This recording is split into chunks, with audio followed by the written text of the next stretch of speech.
Assalomu alaykum, hurmatli obunachilarim. Yaxshimisizlar? Charchamayapsizlarmi?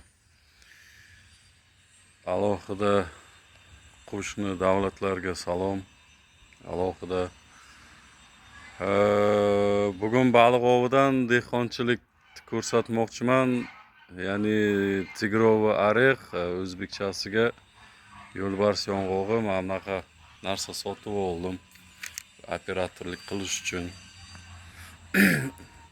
Shu qistirib qo'ysa ikkita qo'lim ham bo'sh bo'ladi. Hozir tigro va ariqni qanday ekishni so'rashdi, bir video qilib qo'ying deyishdi. Xudo xolasa hozir o'shani ekamiz. Xo'sh, boshladik. Mana yerni kavlab qo'yganman. Mana bu tigro va ariq, mana o'tgan yil yozda kavlab olgandim. Suvga solib qo'yasiz. O'ziga suvni shishimi bo'lishi uchun yuvish shart emas. Keyin mana bu oxiridan shu bir 10-15 sm qoldirib, mana shuni 10-15 sm qoldirib, shunchaki tiqib qo'yamiz. Har taxminan 20 santimetrda.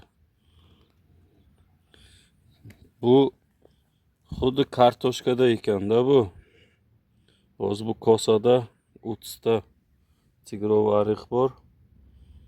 Bu xuddi kartoshkada ekan. Yonboshga ham, pastga ham, tepaga ham hosil beradi. Tiqib chiqqandan keyin bunaqasiga jo'ya olamiz.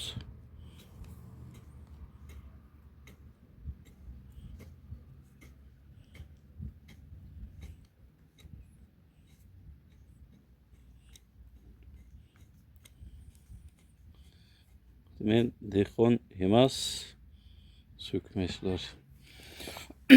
Xo'sh, jo'yacha oldik. Endi bu ham taxminan mana shu yerlarga qo'yishni boshlaymiz.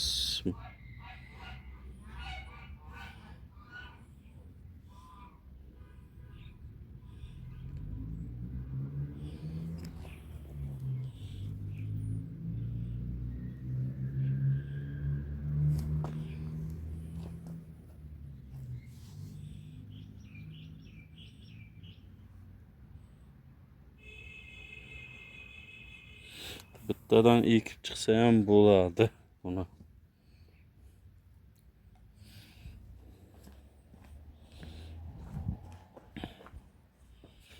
Va mana shunday qilib ko'mamiz.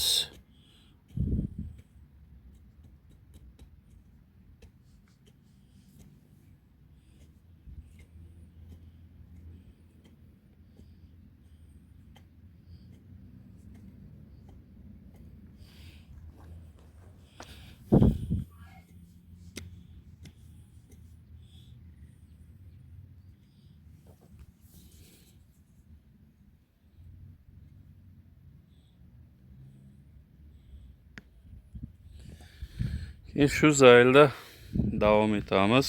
Buni ko'rsatib o'tirmayman. Dehqonlar o'zi yaxshi biladi.